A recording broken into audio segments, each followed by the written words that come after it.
10 দিনের রিমান্ডে ডিবি হেফাজতে রয়েছেন সালমান এফ রহমান ও আইনমন্ত্রী আনিসুল হক। সেখানে তাদের বিরুদ্ধে যত অভিযোগ আছে তা লিখিতভাবে পড়ে শোনানো হচ্ছে। এ সময় বিপত্তি শুরু হয় সালমান এফ রহমানের বাংলা পড়া নিয়ে। তদন্ত সংশ্লিষ্ট সূত্রে জানা গেছে, শুক্রবার দিনভর ডিবির শীর্ষ কর্তারা সালমান ও আনিসুল হককে জিজ্ঞাসাবাদ করেছে।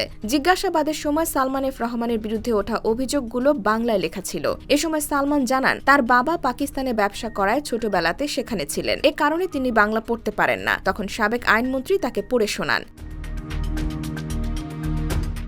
পরে সালমান এফ রহমান কোর্টে সাবমিট করা কাগজে স্বাক্ষর করেন। নিউ মার্কেট এলাকায় পথচারী শাহজাহান হত্যার বিষয়ে জানতে চাইলে তিনি বলেন, তখন মার্ডার হয়েছে, কারা নির্দেশ দিয়েছে এ বিষয়ে কোনো কিছুই জানেন না তিনি। সালমান এফ রহমান তার কর্মকাণ্ডের জন্য অনুতপ্ত না বলে জানান জিজ্ঞাসাবাদে সংশ্লিষ্ট এক কর্মকর্তা। এ সময় নিজেকে নির্দোষ দাবি করেন তিনি। জানা যায়, জিজ্ঞাসাবাদের সময় স্বাভাবিক ছিলেন Salman F Rahman.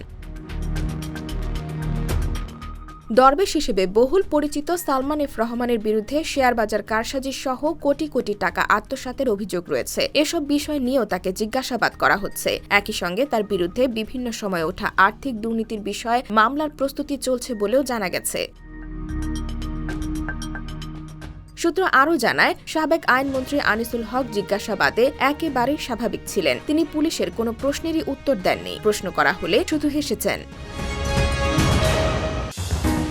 IBTV USA, New York।